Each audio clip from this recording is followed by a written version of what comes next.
यहोवा क्या है? बाइबल परमेश्वर का वचन बताता है कि सामर्थी परमेश्वर यहोवा हमारा बदला लेने वाला परमेश्वर है। हमें प्रार्थना करना है और अपने अपराधियों को क्षमा करना है। अगर हम अपने अपराधियों को क्षमा नहीं करेंगे तो बाइबल कहता है अगर तुम अपने अपराधियों को क्षमा नहीं करते तो उसका पाप, उसका बीज आप में बना रहता है। हालेलुया। तो परमेश्वर का वचन हमें बताता है, परमेश्वर का वचन हमें सिखाता है। प्रेरितों की पुस्तक में 4:25 और 26। हाँ, बाइबल कहता है तूने पवित्र आत्मा के द्वारा अपने सेवक और हमारे पिता दाऊद के मुख से कहा, अन्य जातियों ने हाँ, बाइबल परमेश्वर का वचन बताता है कि अन्य जातियों ने हुल्लड़ क्यों मचाया। क्योंकि आज हम जानते हैं परमेश्वर का वचन बताता है कि हम अगर प्रार्थना कहीं करने के लिए जाते हैं या किसी रीति से हम आराधना करते हैं तो जो अन्य लोग हैं वो लोग क्या मचाते हैं?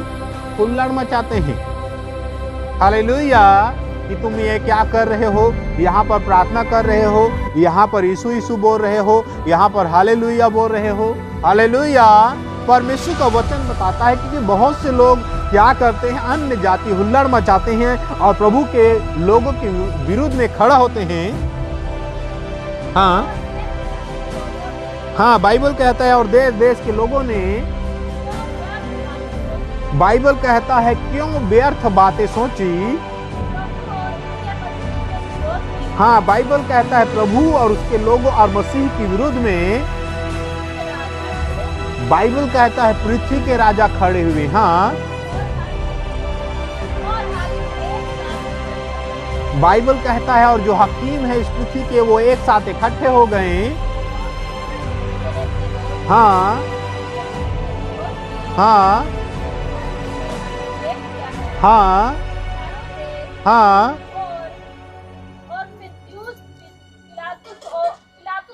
हाँ हाँ हाँ,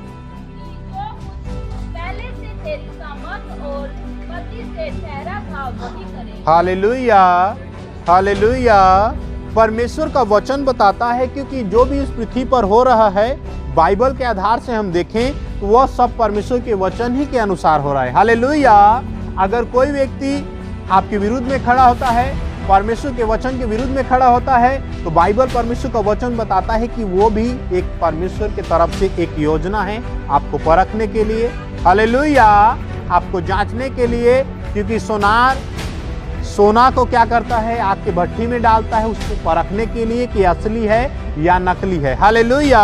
इसी रीति से आपके जीवन में सताव आता है, आपके जीवन में समस्याएं आती हैं, आप प्रार्थना के लिए जाते हैं, आप प्रार्थना करने के लिए जाते हैं तो अनेक प्रकार का जो भी समस्या आती हैं वो परमेश्वर का वचन कहता है वो आपको परखने के लिए आती है। हालेलुया। तो जरूरत है आप सावधान रहें, सचेत रहें, परमेश्वर के डर में चलें, भय में चलें। और बाइबल परमेश्वर का वचन आप जानते हैं परमेश्वर का वचन क्या कहता है? क्या तुम नहीं जानते कि तुम परमेश्वर के मंदिर हो? हालेलुया। अगर कोई व्यक्ति परमेश्वर के मंदिर को नाश करे तो उसे परमेश्वर क्या कर देगा? नाश करेगा। तो आपको जरूरत है कि आप सचेत रहें, परमेश्वर के पूरे डर में चलें, भय में चलें। और बाइबल परमेश्वर का वचन हमें बताता है और उसका वचन हमें सिखाता है, क्योंकि लास्ट वचन प्रकाशित वाक्य 19 को हम पढ़ें कि परमेश्वर का वचन हमें क्या कहता है। क्योंकि बाइबल हमें सिखाता है कि हर एक घुटना उसके आगे झुकेगा और परमेश्वर ने अपने जीवन की सौगंध खाकर कहा कि हर एक जीव जो है अंगीकार करेगा कि यीशु ही प्रभु है। हाँ हाँ हाँ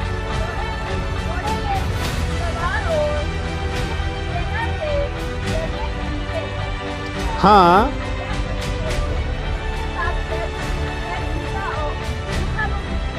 हाँ हाँ हम्म हम्म हम्म हाँ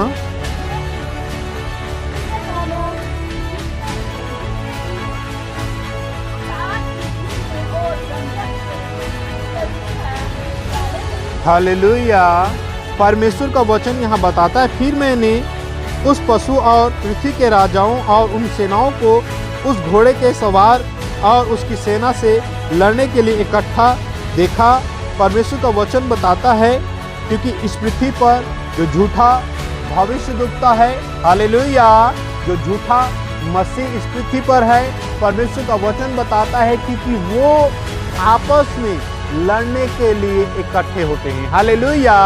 और लेकिन बाइबल परमेश्वर का वचन बताता है क्योंकि जो झूठा मसीह है, झूठा भविष्यद्वक्ता है, परमेश्वर का वचन बताता है, और जो झूठे इस पृथ्वी के राजा और हकीम हैं, परमेश्वर का वचन बताता है क्योंकि वो आग जो गंधक से जलती रहती है उसमें डाल दिया गया, हालेलुया। तो जरूरत है आप परमेश्वर के डर में चलें, उसके भय में चलें, उसकी आज्ञा के अनुसार अपने जीवन को व्यतीत करें, क्योंकि बाइबल परमेश्वर का वचन बता रहा है कि हर एक जीव अंगीकार करेगा और कहेगा कि यीशु ही प्रभु है, हालेलुया।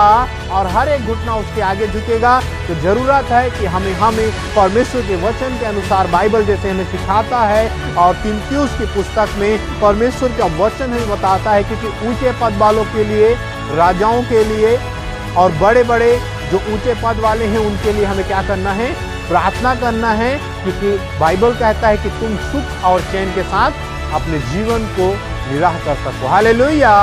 तो आइए हम सब अपने आप को प्रभु के हाथों में समर्पित करेंगे और इन वचनों को अपने जीवन में ग्रहण करें, और आइए हम सब मिलकर प्रार्थना करें।